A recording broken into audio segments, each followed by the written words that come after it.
You cannot invent and pioneer if you cannot accept failure. We wanted people that were insanely great at what they did. Nobody was making any money at all. Most people thought the internet was going to be a fad.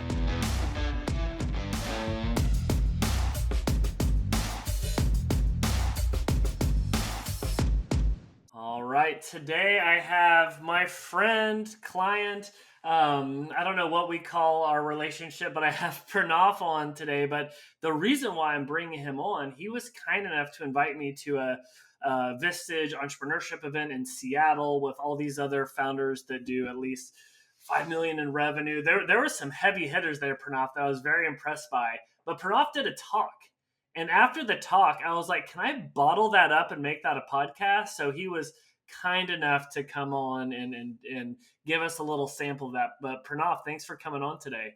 Oh, you're more than welcome, Jim. And I would describe us as collaborators, if anything. So I love working with you and your team.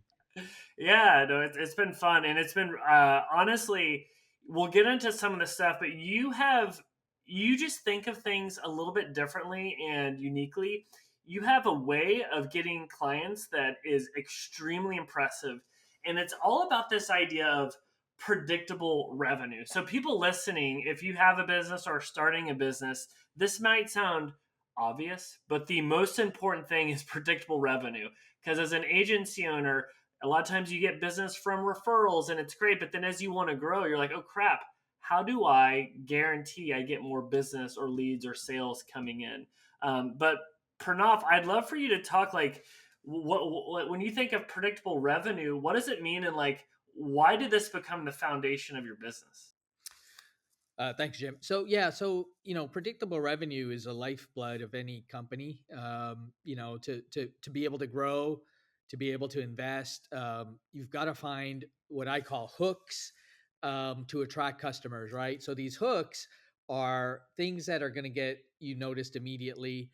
They're gonna cut through the clutter of marketing, and you can use that to then basically drive a pipeline and then build different process around that pipeline to be able to predict every stage of your sales funnel. And that's really what my mission has been for many, many years, not only with this company, but companies before this that I worked at. And it's just the way I think, it's how to provide that stability of growth, for any company. And so I've done that with Flowz. We've got a very unique way of doing it with event marketing. And these events are at places like where I am right now at SoFi Stadium, where we get a huge number of business owners coming out when literally there's nothing going on in the stadium, Jim. Like, last week we had, over 100 business owners coming, meeting with us. And we've just got unique ways of attracting people and attracting interest. So, and we'll get into, so Flowz is staffing simplified. And what you're saying is before you start on like your product or your service, it's almost like start with the right hook to get people in. It's almost like Alex Hormozi's irresistible offer. So what has that, like, can you break it down? Like, what has that hook been for you that's giving you that unfair advantage? Yeah. So, and I think we're one of the very few in the entire United States that are doing this, actually. So I'll break it down in a very simple story, which is, in 2021, I came out to SoFi Stadium. I'm a big NFL football fan. Obviously, they have two teams here, and I was interested in seasons tickets. At that time, there was no, coming out of COVID, there was no one at the stadium except the executives here. I had carte blanche access to everybody.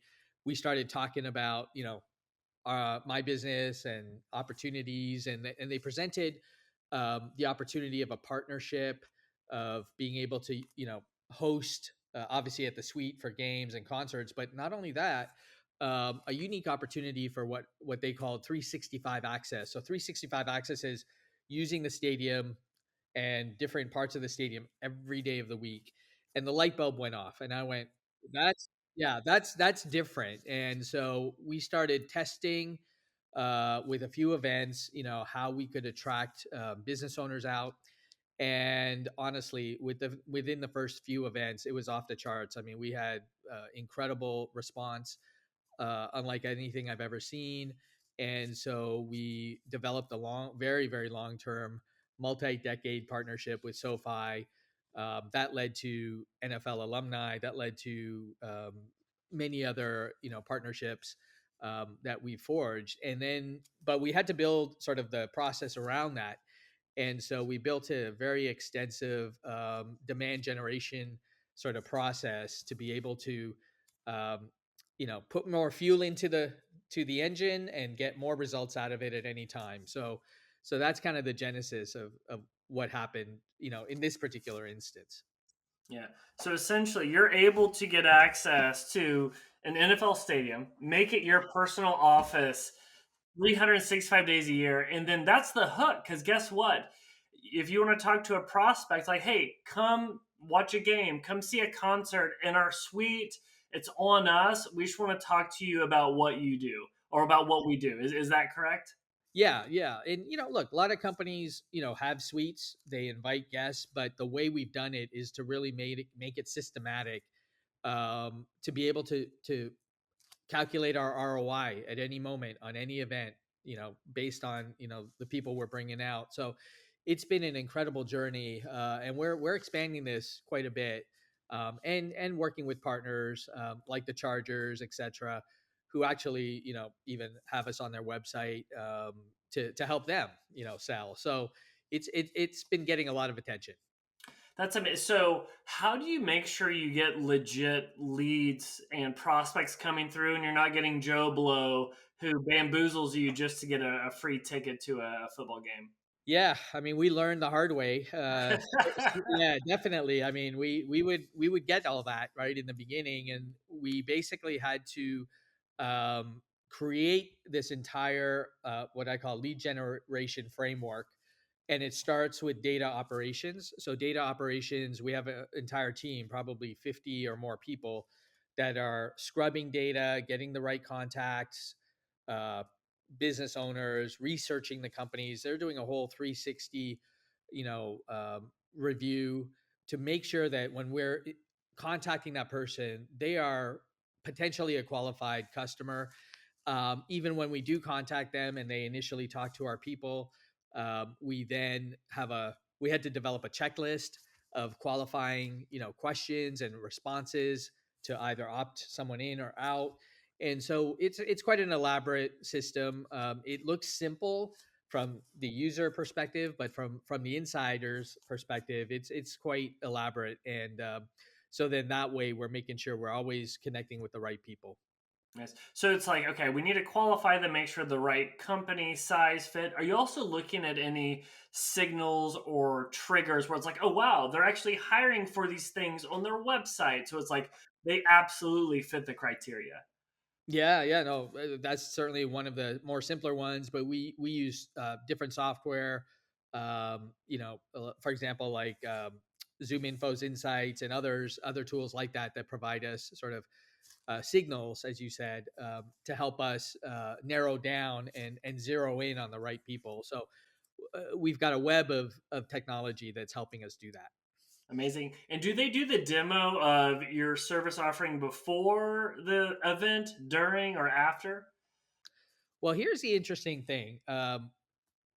Probably 80% of the people don't even come to an event. And I'll give you an example. We last year we had 6 nights of Taylor Swift, which I wish we had 60 nights of Taylor Swift. Um, he is just unbelievable. But for every night of that, of the concerts, we had, which we only can fit like 32 people here. Um, we got nearly 2,000 prospects per night, and so most of the people who actually, respond probably don't even come out, but it's okay because they still have the need. There's also future events. Really, if their number one goal is just to come to an event, that's also a red flag. Really, really their number one goal is to get the support and the help from remote staff, where to help them grow their business and manage their business. So it's interesting. I would say, yeah, most people don't even actually come out to an event. Yeah.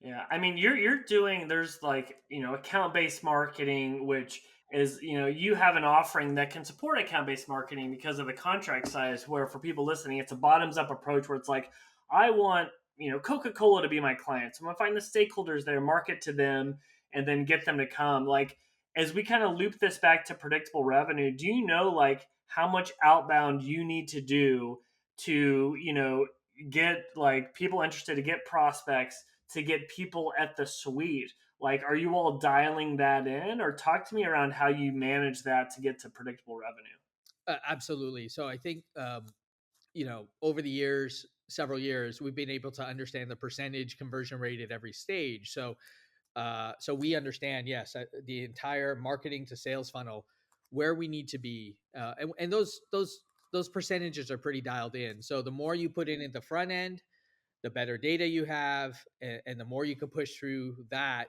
yeah, everything is going to grow throughout the funnel.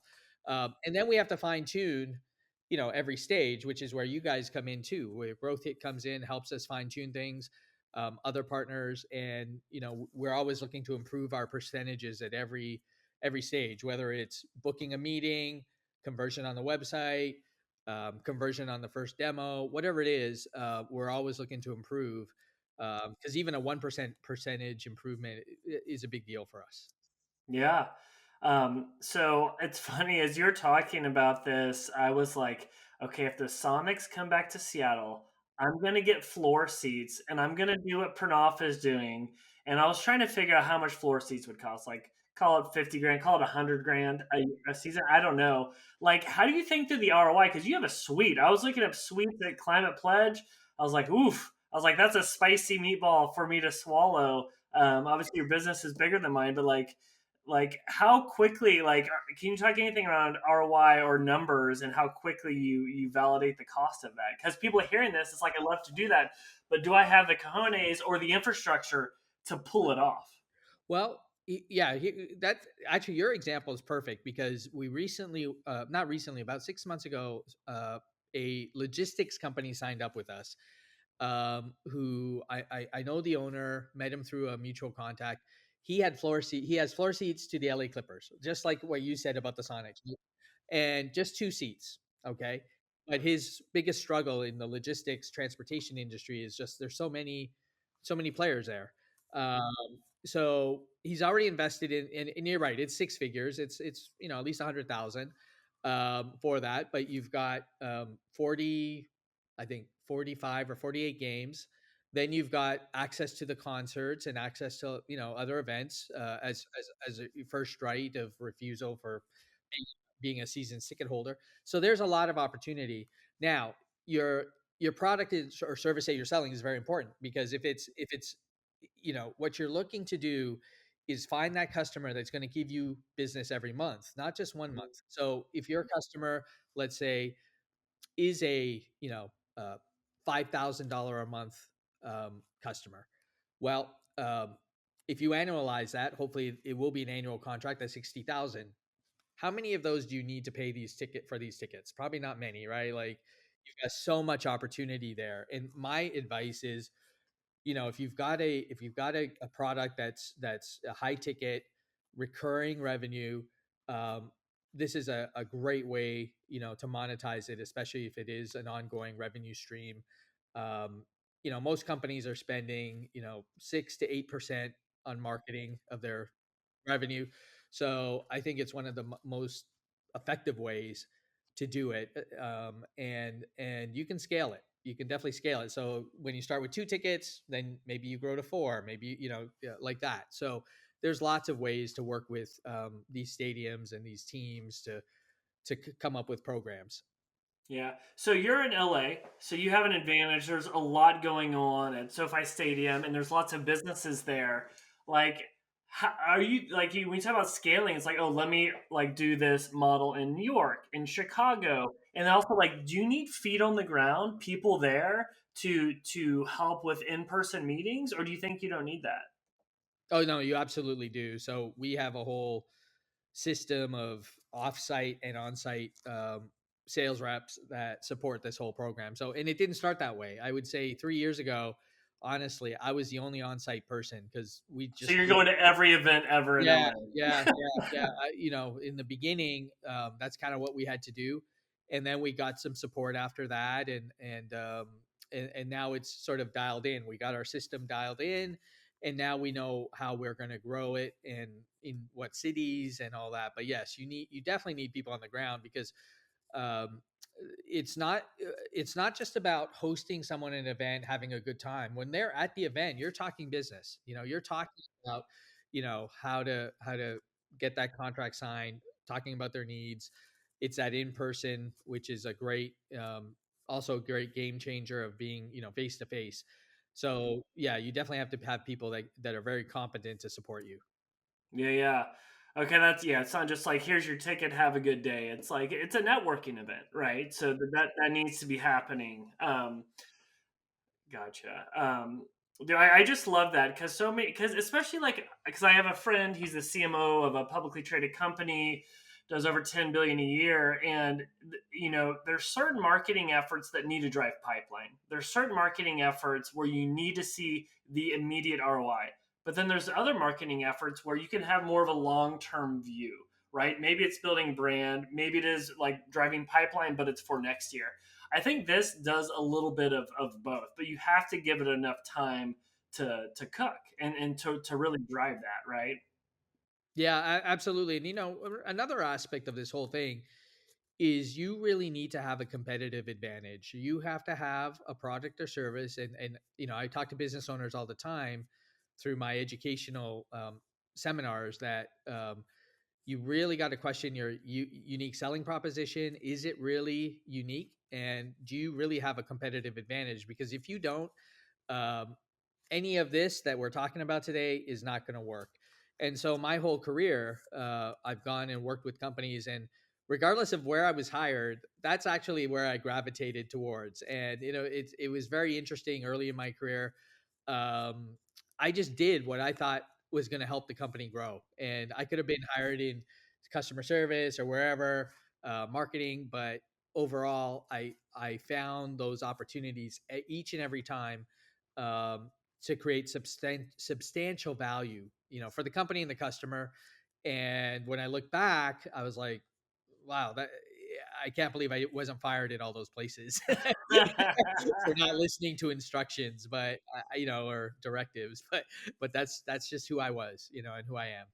Yeah. Oh man, that's awesome. And all right, last question on this: like, what advice would you give to me if I'm trying to deploy what you're doing on a smaller scale? If it's like, because I was literally looking at prices, like, should I get a suite for the Kraken? Like, I couldn't get it for the whole season, but do you like do a couple events? Or it's like no, go floor seats. Like, say for example, if like basketball comes back here, go for the whole season. Like, what advice would you give to selfishly me to try and pull this off at a smaller scale?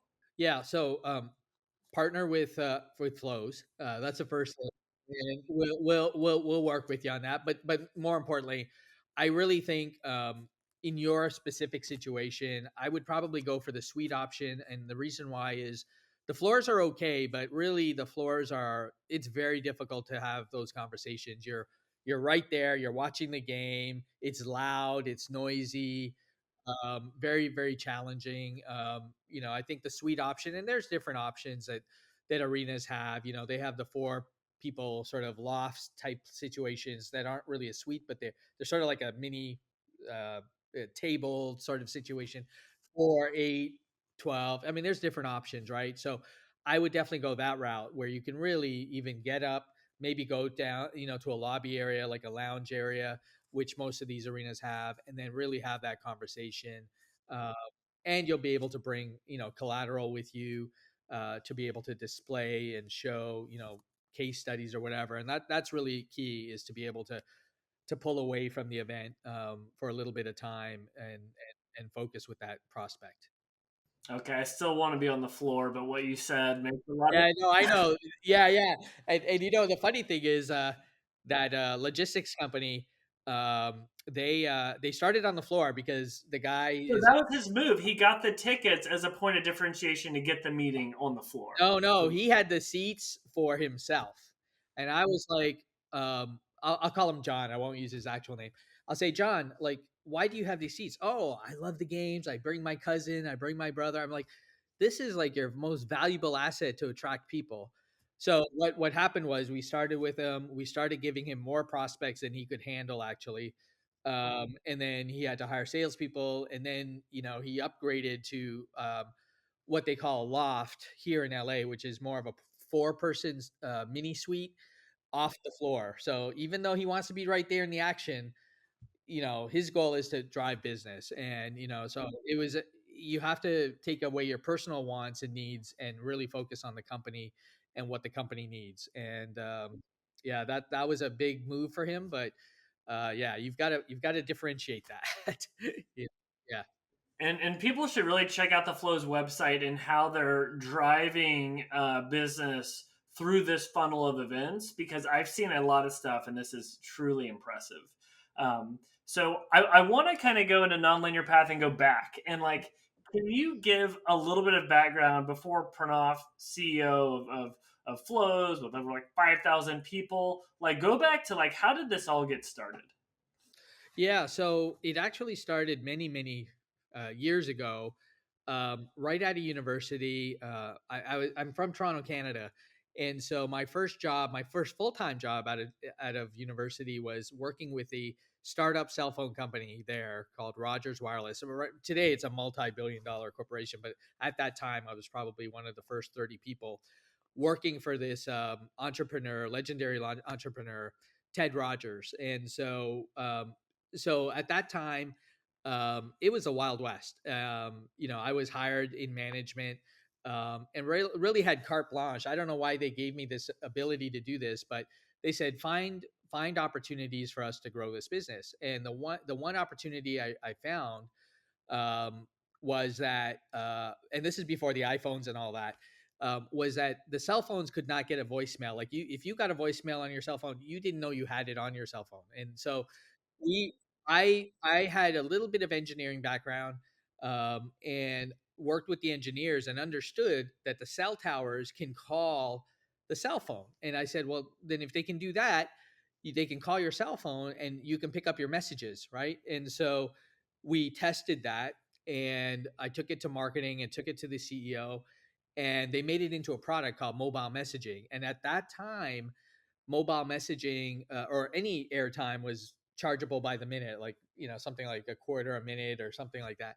So every time someone picked up their cell phone, they were getting charged 25 cents a minute. And so that product alone at that time, um, generated millions of dollars for the company. And I was hooked. I'm like, this is how my brain works. Like, I have to find ways for companies to A, differentiate, B, competitive new product, competitive advantage, C, recurring revenue. And I was like, that's it. Like, I knew I was on my way.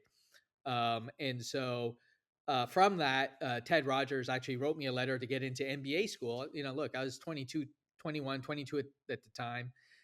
So I did my MBA. And then after doing that, after a couple of years, working full time and doing my MBA, Fidelity Investments called me. And so they were brand new into Canada as well. And from there, I was, again, one of the first probably 15 people hired there, and was in charge of their working with their sales distribution wholesaler network, setting up the whole program with them, with the senior executives. And it was a great experience learning about how to set up these distribution networks that had never been done before. And so I learned about distributing products and services, which is very key.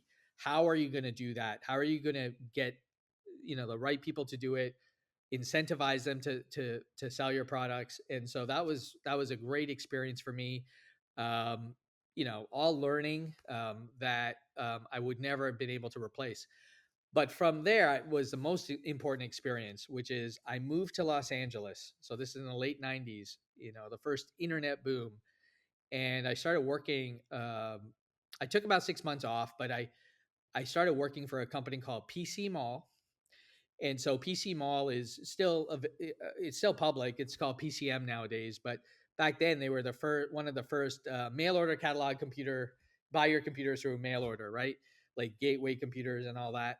Uh, but they had an incubator company which would start up tons of different companies, and I was part of that. One of those companies was a competitor to Amazon. And Amazon at that time, we're talking about mid late 90s, only had four categories: music, movies, books, and video games. And so it was a lot simpler to try to start up and compete. And they weren't as nearly as big as they are today, but they didn't even know if they were going to make it. But my job was to figure out how to get content. So content, think about this. Any website you go to needs content. If you go to Amazon today and look up a book, you're going to be able to read some chapters, flip through it, learn about it. Or if it's a movie, look at the trailer. But back then, there was no company providing content. So that was a light bulb. And I said, you know what? I'm going to create this company. I didn't know how I was going to do it, but I said, that is a massive opportunity. So what I did was I said, okay, I'm going to start with a category called the video game category, and because in LA, every video game publisher is here. I literally went to them and I said, can I have your content? We're going to distribute it to retailers and online digital retailers, and they said sure. So I did that. Then I found a company in Dallas that sold the video game covers, so we could scan it and get the actual cover art.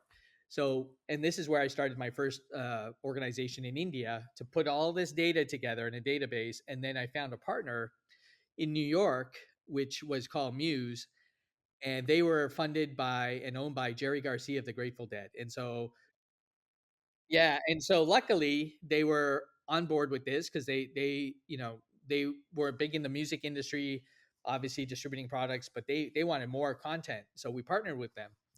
We struck a 50-50 partnership. I'd provide content, they would distribute it and sell it, and we were able to generate 1% of all retail sales. So any company that used the content would pay a royalty, which was pretty significant.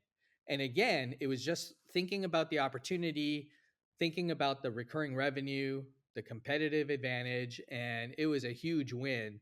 After about 3 years, they decided to buy me out, and I said, okay. I mean, I really didn't have a choice. They wanted to do it, and I was like, all right.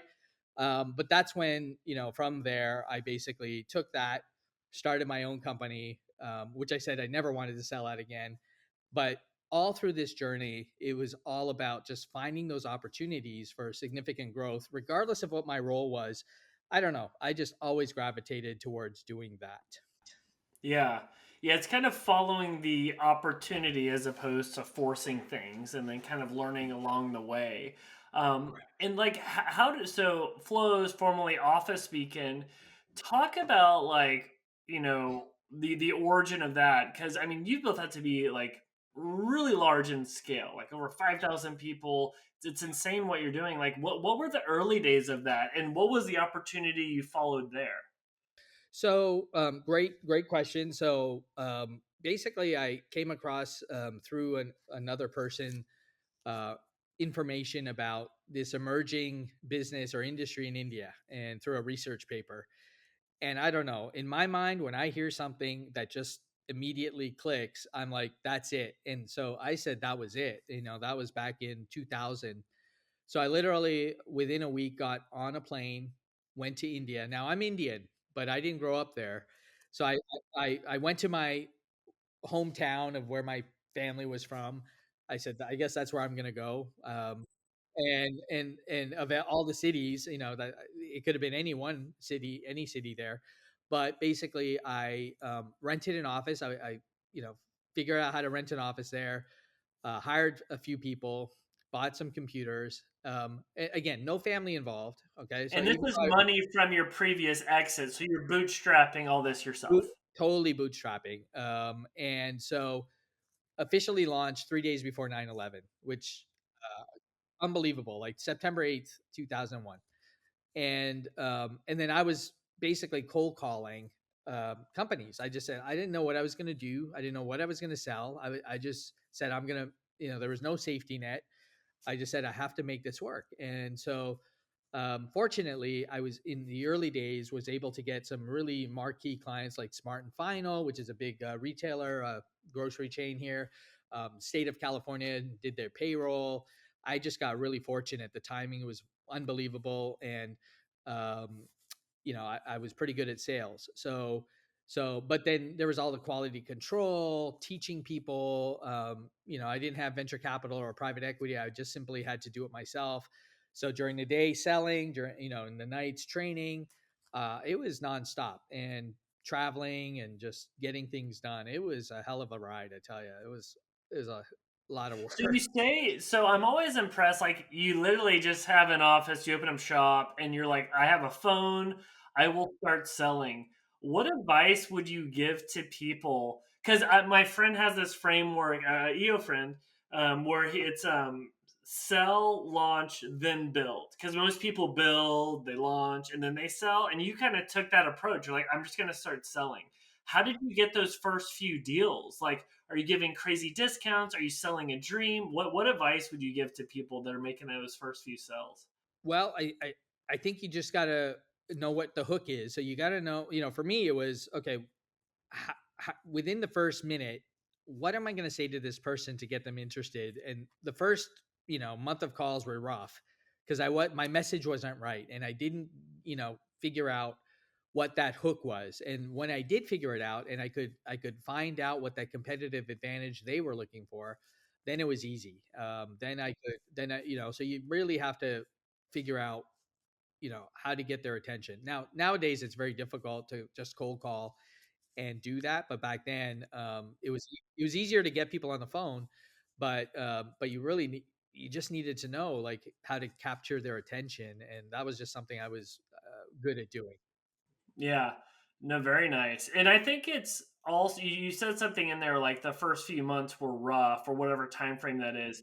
You kind of have to be willing to go through that pain and awkwardness and embarrassment or whatever that is to break through, right? Because even myself, I have a sales coach. I look at some of my sales calls and they're cringe, but you have to go through that to get better. Yeah, when I think about movies like Wolf on Wall Street and all that, and the aggressiveness and how to sell, and that's the approach I take. It's a very aggressive approach. It's sort of stealth to a certain degree, but very aggressive, and that's how we are cutting through the clutter. It's not even about the price actually, because sometimes when you discount, it conveys a different message about your quality. It's about really what that customer's pain points are, not what you can do. It's how do you address that. Yeah, so not aggressive and like, oh, we'll slash it more than a competitor. It's aggressive in, you're trying to get to the core of what the problem is. And like, so it's aggressive and maybe curiosity or going deep. Like, any more color on that? Yeah. So, when I call, let's say, and I still do this today, if I'm talking to someone, my one of my questions are, tell me more about some of your pain points, right? And it's almost like a therapy session. You got to know how to ask the questions so that they're really spilling their guts about this. And, oh, if you had your perfect solution, what would that look like? And if it appeared today, what would you do about it? And so you're leading them to really select you without you having to do much, actually. And that it's really knowing how to lead them down that trail with the right questions. Yeah, yeah. No, yeah, I totally agree. And and I'm sure your hooks have kind of evolved because it started with getting the right hook on these sales calls. Then sales calls become oversaturated. We've now gone to this place where like you now work basically out of an NFL stadium, or and you're able to get people to come in. Any other things that along the way helped you get that advantage or get to the next level of growth? Because I think a lot of people get stuck in founder led sales. They get stuck at these different parts that are harder to break out of. But as I look at the scale of your business, you've been able to break to different milestones. So um, having yeah having the right people on your team, the right people who work the way you do, have the same passion, selecting those people are that's one of the most important things. So they may not be able to do what you do, but you should be able to build a system so it can be replicated. And so And that's what we've done. We've started with the right people, then they build their teams, and we build this system in a way where we can replicate it. And that's been a key to our success is just getting those right people. It takes a for every 100 people we interview, we probably select one, and that's incredibly crucial to the success of any venture like this. Hmm. And so where's most of your time going right now? So I am more on the strategy side. We have great folks who do all the operations, all the scaling. I like to look at new opportunities, new verticals, new ways of cutting through the clutter. That's how my mind works. It's sort of they put me in a box and go invent things, and that's what I love to do. And there's great people in the company that can do much better than me in so many different areas, and go at it. Let them do that, because that's not what I really want to do. Yeah. And one thing, like, so you started this category, you jumped into this category pre 9/11. It's now 2024. We've seen this huge movement of you were like early on. A lot of people are like, oh, wow, lots of opportunity with outsourcing work, amazing talent, more cost effective. They can scale up and down with me. But like, it's evolving and it's moving. You said something before we talked about this idea of you have to be comfortable with disrupting yourself. And by the way, I do it, and a lot of times my team members hate me for it. Can you go deeper on that? Because it's something that I think a lot of people, when they get stuck in their ways, it can start to snowball. And before they know it, the rug's pulled from under them because they didn't adapt and evolve. But talk about that. Oh yeah, absolutely. So through the years, uh, we've had to look, and I've pushed the envelope of looking at different things that could disrupt our business. There was a trend, I'd say, about 8 years ago, where companies were coming out overseas and saying, "Oh, you get unlimited graphic design, unlimited this, unlimited that." So we had to look at that and say, "Well, what are they really? What's really going on here?" And so we dabbled in that. We started testing that out and understanding the dynamics of that particular part segment of that service in that industry, and we found that that didn't work. Like those unlimited offers were actually truly not unlimited, and it actually led to a lot of customer dissatisfaction. So while we had to explore it and see if it could be a threat, we did do that. We didn't roll it out to the entire company or our customers. We did testing, but it could have been a disruption, and fortunately, it wasn't. But the biggest one on the horizon right now is AI, and so obviously, AI is something that can disrupt many companies, many professions, etc., especially mine, which is staffing, right, that require people. So instead of like ignoring it, what we need to do is embrace it, learn how to adapt it, learn how to be specialists and help companies through our staff deploy that, because our customers are going to do it no matter what. So we really have to adapt it and be experts. And so that's something where we have to look at it and be on the forefront of making sure we're always looking out on the horizon and seeing what's next. And that's what I do, while the rest of the company is growing and working on day-to-day operations. I one of my roles with my team is just look out there, look for things that could potentially um, hurt or grow the company. Yeah. I mean, it's like the constant innovator's dilemma. Like you have this great cash flowing business. You see this thing coming of AI, how it could disrupt, but it's like it's not going to happen right now, but it's coming. How do you think about investing time and money into that, knowing that it could be a sunk cost, knowing that it's going to impact margins, to invest in innovation? Because it's something that we're thinking through as well at Growth Head. Like, you know, do we start putting AI into our packages when it's not really tested? We need to like get more trials with it. Like, how are you navigating that? So the way I think about it is there AI is such a vast like topic and area. It's huge, massive. But the way I look at it is what can I do with AI to commoditize that and monetize that immediately? What area, first of all, what would be a great hook to go to a customer with regarding AI? So one of the things that we've done for ourselves, because we are our own guinea pig, like we test everything on ourselves, and then we will test it with customers. So one of the things we've been doing is, for example, conversational AI. So we've taken this whole lead gen framework that we have with lots of people, and we started inserting tests with conversational AI, which has been actually pretty stellar. Now we can go to clients and say, hey, we can help you generate leads, who can generate conversation, customer service, and look, we've done it, we've tested it, here's some case studies that will provide us with an immediate ROI and really a direction to go, um, with this sort of technology, right? To become experts to help companies in a specific area and then grow from there. You have to start somewhere, but then you can grow later. So that's kind of my mindset of how I look at, new things and how to invest in it and get that ROI as quickly as possible. Yeah. No, no, very cool, man.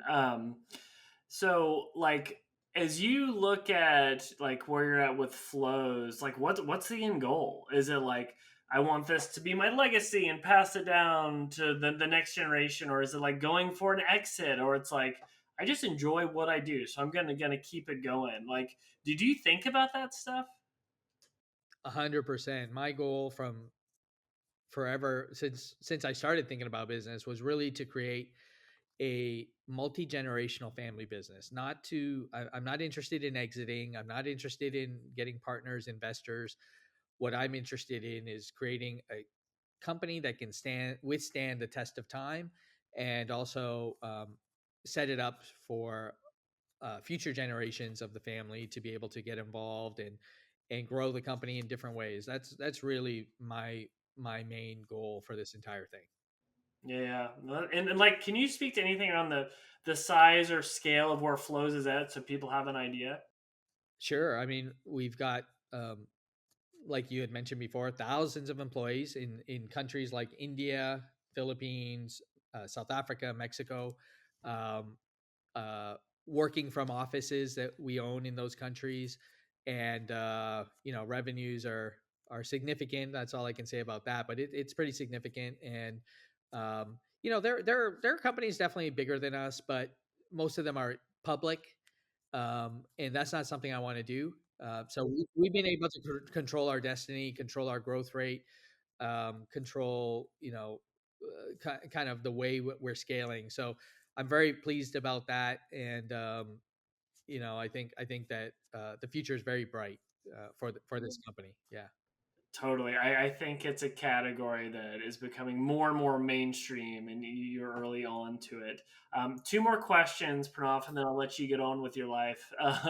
One question: if you had like start all over today, and you had to start from scratch, like in 2024, like where do you think you would put your energy right now? Like, what is something you're like, oh, that'd be interesting to go down that path? Wow, that is a great question. I would actually love to. I let me go back to the '80s or earlier. I would love to be the sports team owner. Yeah. I love football. I would have loved to been in LA and said, "Oh, the Chargers are for sale, or the Clippers are for, and buy the Lakers for 3 million, with no money." I mean, I would love to have been able to do any of that, but it is challenging these days. Where to start, because honestly, it's so tough, right? So I think that's a great question, but I think I would really just focus on myself, really focus on sales and lead gen, and how to help companies with that, and build an organization. I mean, fortunately, my company does a tremendous number of services, but me personally, I love sales and lead gen, and I think that's where I would focus my attention, how to help companies do that, because so many companies are struggling, of how to acquire customers. Yeah, I mean, it's so true. As you move up in your career to get to the top, it's all about are you doing revenue generating activities, right? Because that is what drives business. Sales is oxygen, or whatever quote you want to use, and nothing is more true. Um, so it's funny. Like, what's the quote? First time founders focus on products. Second time founders focus on distribution, right? And it's everything. Um, last question for you, Pranav. What's the nicest thing anyone's done for you in your professional career? I think it was, as I mentioned earlier, early on when I worked for Rogers, and Ted Rogers specifically, they identified some sort of skill in me and gave me carte blanche ability to look into any part of the company, find solutions to help the company grow. And I was 21 years old, and somehow they saw that in me, and then they basically helped me go to MBA school by basically writing me a letter because I had missed the GMAT, testing, um, and they basically got me in and said, "You're going to go do this." So they really catapulted launched my career in an area where I didn't really recognize it myself. And so I think that was one of the key moments for me in my entire life of it changed the trajectory of everything I had done. Yeah, so them opening that door and then also getting like helping get you into Harvard, but you did the hard work of going there and completing it. Like talk about like what did that open up like going to Harvard? Was it more just like the energy of being surrounded by people, that network of what you could do? Like what did that change? Yeah. So the Harvard program is a program called the Owner President Management Program, which is a 3-year program. It's their flagship business school program. And I did that 20 years after doing my MBA because I just needed a refresh. I needed something that would just kickstart, and it was also the prestige and going to Harvard, which was just unbelievable, and getting accepted. But it is one of the most transformational programs out there. Anyone who can afford to go, can qualify to go, um, get accepted. I would recommend going because your sort of cohorts of the types of people that are there are the who's who of the business world. It's not first time MBAs. It's business owners who have accomplished incredible things that are back to learn more. You build these incredible lifelong friendships and relationships and a network that's unlike any other. And so, uh, yeah, I appreciate you bringing that up because uh, I'm an advocate for Harvard, that program, and for anyone who wants to go. Um, it is just truly, they call it transformational. It truly is. All right, I'm sold. I need Yeah, to you should, Jim. You should and go. you need to be in Boston to do it though, correct? You need to Yeah, go you go there. every year for about 3 to 4 weeks at a time, and then the rest of the is off campus. But you're literally in the dorms, living with a living group of say 8 to 10 people, doing an incredible number of case studies, just like the MBA program. And but those experiences, of being with those folks, having the world class professors, uh, just being there it's a memory and that I'll never forget. Yeah, good for you. That's amazing. Well, Pranav, this was a blast, man. Where can we point people if they want to learn more about Flowz, more about you, get more of your content? Where can we send them? Yeah, I definitely go to flows.com. If you're interested in learning more, email us at sales@flows.com or fill out one of the contact us forms on the website. If any founders want to talk to me, you can email me I'll put my email out there, pranav@flows.com, and my assistant will schedule calls. I'm always providing gratitude and love to have what I call gratitude sessions with founders who are looking to grow. And I love to have those conversations with founders, business owners, and see how we can support them in their journey, whether it's working with us or not. I love to give back. Well, that's amazing. But Pranav, thank you so much, man. This was fun. All right, Jim. Thanks so much. Take care.